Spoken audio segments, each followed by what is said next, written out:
Order. I will now call Paul Bristow to move the motion, and I will then call the Minister to respond. There will be no opportunity for the member in charge to wind up, as is the convention for 30-minute debates. Paul Bristow. I beg to move that the House has considered the potential merits of an innovation centre for energy transition in Peterborough.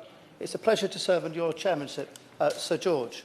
And once again, I have the pleasure of making the case this morning for my super city of Peterborough, my city. In February, I hosted a reception in Parliament. It was the launch of a business case to develop a facility in Peterborough researching and developing hydrogen technologies. I want to attract high-skilled, high-wage jobs to my growing city. This was a key promise I made to the people of Peterborough. This is an excellent opportunity to achieve this. It would bring globally competitive research and development technologies to the UK. I want to see the UK as a green, low-carbon economy. We've made enormous strides in this regard since 2010, something we should be proud about.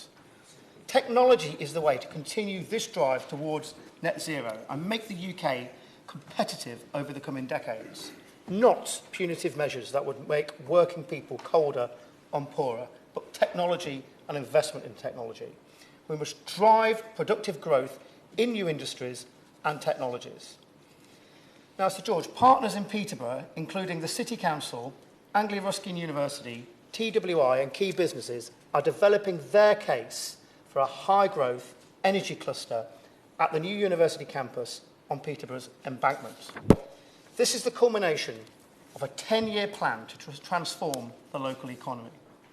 It will platform technology-focused foreign direct investment in the UK to drive growth in the green economy and address some of the most challenging obstacles in the international community's transition to new energies. Will the Honourable Member give way? Of course.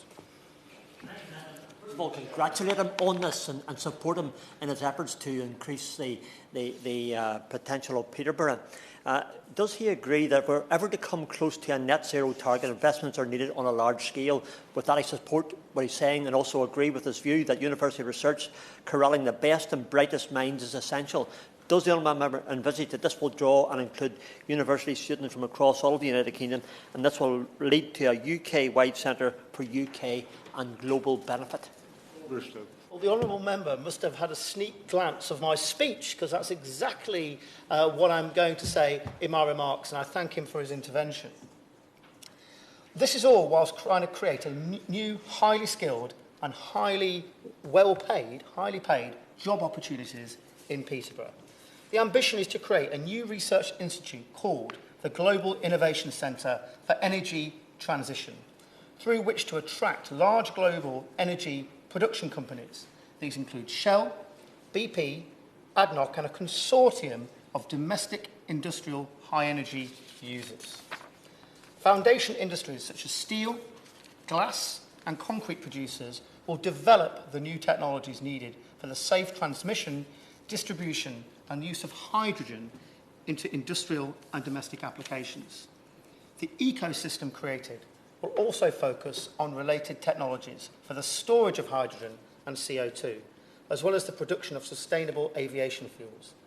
Global energy and technology companies are ready to partner with the UK government to invest in the establishment of the centre and fund a 10-year programme of R&D worth £150 million.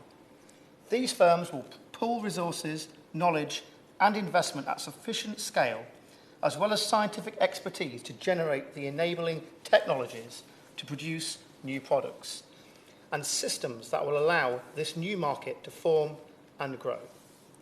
Excitingly, the R&D programme will create opportunities for local businesses and supply chains to link in the Research Institute's global network, attracting R&D investment into the east of England from large, knowledge-intensive businesses in Europe, the US and the Gulf states.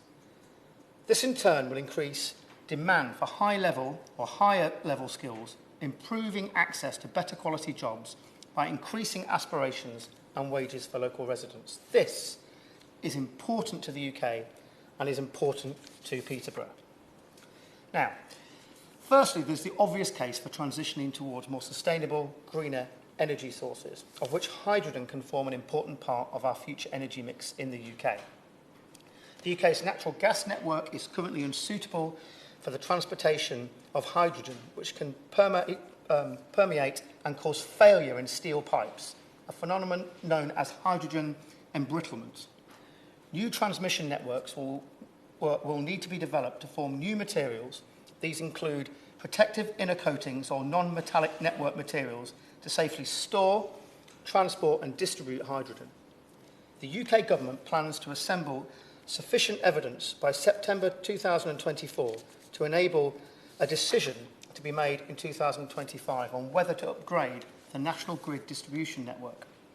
The Global Innovation Centre for Energy Transition can be operational in 2026 and ready to develop the solutions to enable this transformation. Additionally, many of the foundation's industries process equipment for the production of glass, steel and concrete, whilst having shown the ability to use hydrogen cost-effectively in pilot trials, is at risk of component failure and possibly presenting serious safety risk. Significant research is needed to develop safe materials, equipment and operating procedures to allow the transition of these industrial processes from natural gas to hydrogen.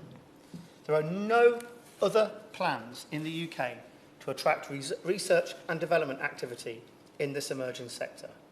Global firms are looking at addressing specific aspects of the broader challenge.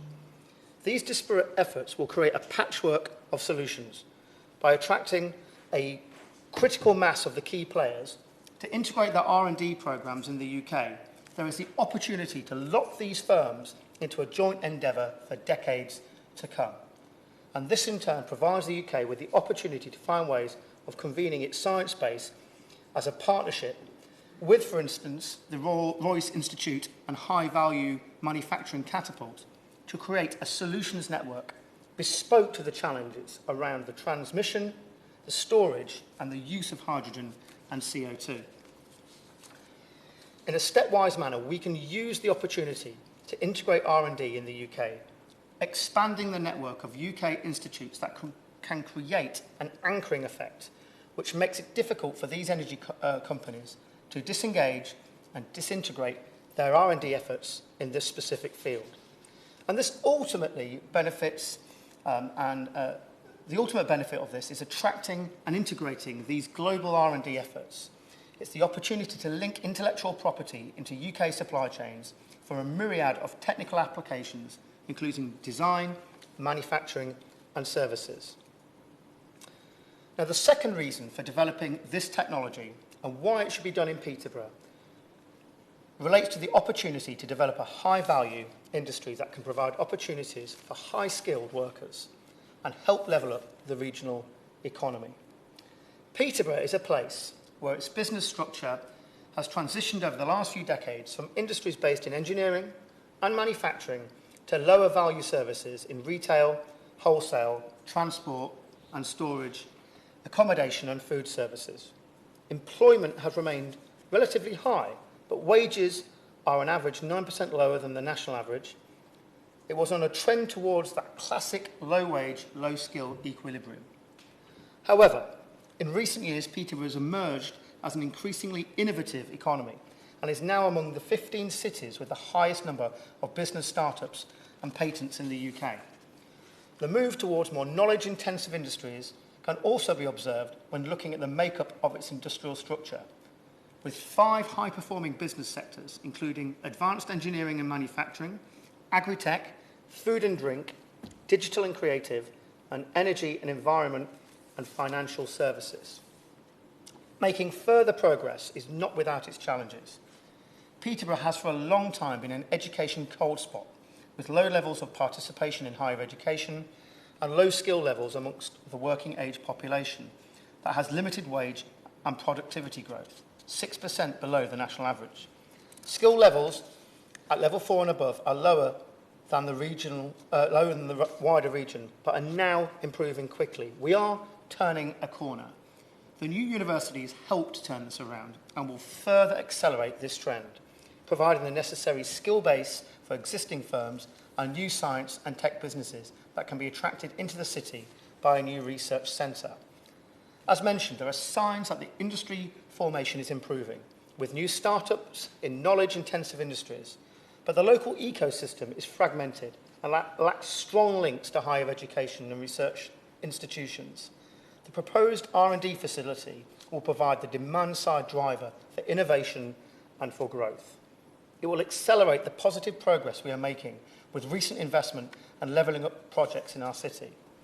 The future for Peterborough will benefit from a new rail upgrade that's faster links into London and across the east of England to Cambridge and other neighbouring cities and towns.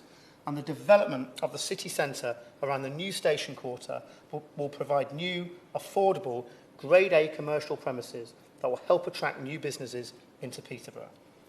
The regeneration of the station quarter, combined with an R&D facility for green energy at the university campus, will mean better linkages to London and to Cambridge, enabling greater spill-out effects.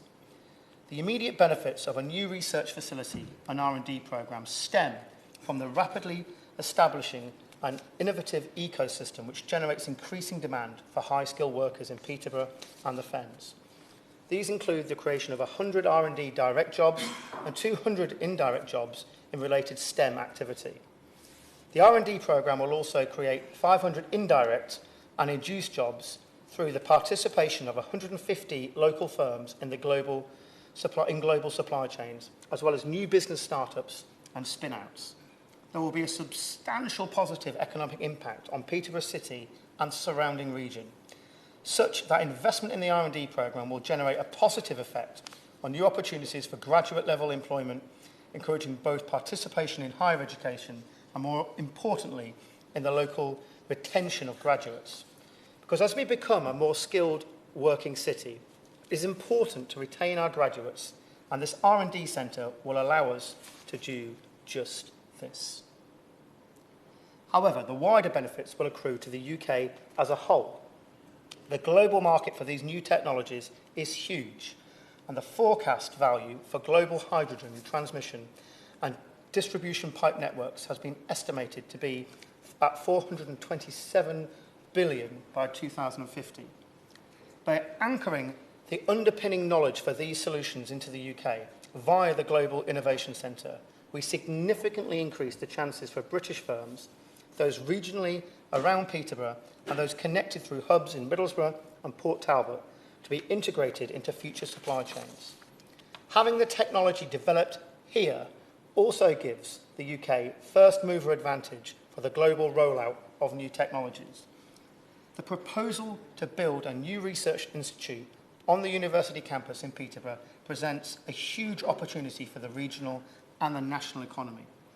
To achieve this, we need to be building on existing expertise and import key elements of the greater Cambridge innovation ecosystem into Peterborough, creating inherent connectivity between the two cities, which will help rebalance growth across the region. But we'll also need to encourage more residents into higher education, enabling access to higher value jobs. Currently, the proportion of the working age population with high-level qualifications at level 4 and above, 36.3%, is below the regional 39.6% and the national average, which is 43.6%. However, this position is also improving, and the gap has narrowed by more than half since 2018. If Peterborough matched the national average for skills, an extra 9,130 people would have an NVQ level 4 qualification or above. The establishment of the new university in Peterborough has provided an essential component for innovation, for an innovation ecosystem, investing in human capital to improve highest level skills to meet local economic needs, as well as providing vital interactions between businesses and higher education. A new research institute is now needed to build on these developments, to raise demands for higher skilled jobs in the local economy, by attracting global firms and connecting research and industry via a bespoke facility, and an R&D programme that can translate research into practice in the local economy. This will provide a strong future energy sector focus to what is currently a fragmented innovation ecosystem and harness regional, national and global opportunities in this emerging sector. The proposals for a global innovation centre for energy transition at Peterborough have the potential to leverage significant economic benefits for Peterborough and the whole UK. The investment proposals are expected to generate approximately 160 million of private sector investment over 10 years from 2025. This is against a public investment of 30 million. The benefits would provide a benefit case cost ratio of 3.3, which represents exceptionally good value for money.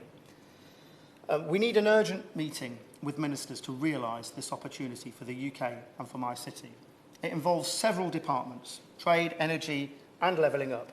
I hope the minister today can say that she's willing to take part in this effort, help me convene such a meeting and get this project moving. I am proud of the progress we are making in Peterborough. As I stated earlier in my remarks... Can I just gently remind the honourable gentleman that he does need to leave time for the minister to respond? I'm on my final sentence, George, I promise. As I stated earlier in my remarks, a promise I made to my constituents was to create a higher skilled, higher wage economy. This is part of my vision for Peterborough, and we're making great tracks in achieving this. And this innovation centre is part of this and will only accelerate the fantastic progress we are already making. The question is that this House has considered the potential merits of an innovation centre for energy transition in Peterborough. Minister. Thank you, Sir George. And as always, it's the greatest of pleasure to be here under your chairmanship. And I would like to sincerely thank the Honourable Member for Peterborough for securing this incredibly important debate and for also articulating with such passion and feeling how much he cares for the constituency of Peterborough, but also for championing the potential of clean technologies and the significant benefits that this will bring to the UK economy. And before I get on to the specific topic of the Innovation Centre, I would just like to give a special mention, I know, to the work that the City of Peterborough is doing and its green ambitions. And last month, 2 Peterborough organisations scooped the top prizes at the East of England Energy Efficiency Awards. And this at first was a really close cause to my heart, because green energy is just so vital to our economy and to the future of our planet. But also, it's really important to help vulnerable consumers and really make sure that we are helping on that affordability agenda. And the second organisation was the Peterborough City Council, who also won Local Authority of the Year. And the council has helped over 700 households become more energy efficient in the past year. So it's because when I hear that people are trying to make a difference, I'm reminded that energy transition is all about the opportunities. It's about opportunities for lower bills for customers, it's about opportunities for warmer homes for the vulnerable, and it's also about the opportunities to create jobs, skills and resilient communities, all of which my honourable colleague has mentioned. And while protecting our planet against the world's worst effect of climate change. And early this month, I spoke at the Innovation Zero Award ceremony and addressed a room of hundreds of people around innovation and thinking about those companies of how we get multiple benefits of net zero transition. And so let me say there's no better place for net zero innovation in the United Kingdom. And since 2010, we've attracted £300 billion in private and public investment in low-carbon sectors, with £100 billion more anticipated by 2030. Which is why I was so pleased, Sir George, to hear about the potential establishment of an innovation centre in the city of Peterborough. So it's apt today that we find ourselves talking about hydrogen and its immense potential in the energy transition. The government sees low-carbon hydrogen as a critical component of our broader strategy to deliver net zero and energy security, as well as to create economic growth. And we've been delivering our 2021 hydrogen strategy through our £240 million net zero hydrogen fund, provide capital to support low-carbon hydrogen projects and the hydrogen production business model to provide revenue support. And we've set out our plans to deliver up to 10 gigawatts of low-carbon hydrogen capacity in the United Kingdom by 2030, subject to affordability and for value for money. Which is why the Green Industries Growth Accelerator, which is called shortened to GIGA, exists, with funds of over £1 billion to support the expansion of strong and sustainable clean energy supply chains across the United Kingdom, including carbon capture, utilisation of storage and hydrogen, as well as electricity networks, nuclear and offshore wind. And GIGA's ambition is to grow the supply chain for the clean technologies that we need for the future. And by growing local supply chains, local skills will increase, as the Honourable Member mentioned, along with the prosperity of the region. And from what I've seen already, businesses are clamouring to find, train and keep highly skilled individuals, especially in rapidly growing sectors such as this. And to tackle these emerging and future workforce demands, we are working on a Green Jobs Delivery Group plan, which will produce a Green Jobs Plan for publication in the first half of 2024. And as my honourable friend mentioned, so rightly observes in his proposals for the Innovation Centre, transport and infrastructure are absolutely crucial to creating a hydrogen economy. In the British Energy Security Strategy, we committed to designing by 2025 new businesses models from hydrogen transportation and storage infrastructure, which will be essential to grow the hydrogen economy. And my department is developing business models at pace to provide the necessary support to bring forward this infrastructure investment. And alongside this, we are assessing the growing evidence of emerging hydrogen transportation and storage networks, which are needed to determine what infrastructure is needed, where and when. And I also recognise the role of proposed Innovation Centre and its support of the Sustainable Aviation Fuel Industry, or SAF as it's known. Building domestic SAF production capacity represents not only a significant economic opportunity, but also a way to decarbonise aviation. And the UK SAF programme is one of the most comprehensive in the world, and we have committed to a target of 10% SAF in the United Kingdom aviation fuel mix by 2030. Our Jet Zero strategy sets out how we plan to achieve net zero emissions from UK aviation by 2050, while continuing to support the growth of this important sector. Leadership is often said to be the ability to translate a vision into reality. And in the United Kingdom's leadership in research and innovation is clear, and we will help to secure the opportunity from energy transition. I would just like to finally say that the Honourable Member did ask for a meeting across departments. And one of the things I'm very conscious of, Sir George, is that, of course, we do need to meet across departments. It's very important to achieve our net zero ambition and certainly support ideas such as the Innovation Centre if we are having those meetings. And clearly, I give a commitment today to facilitate that meeting.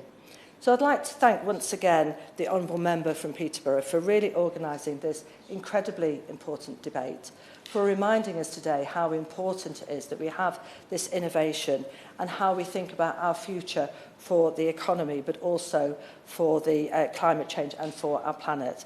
And I look forward to hearing further views on this topic. Thank you very much. Thank you. The question is that this House has considered the potential merits of an innovation centre for energy transition in Peterborough. Many of that opinion say aye. Of the contrary, no. I think the ayes just about have it. Thank you.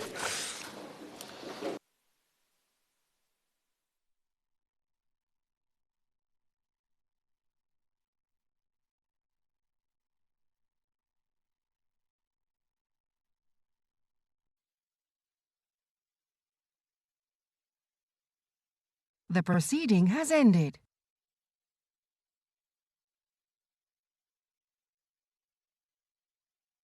The proceeding has ended.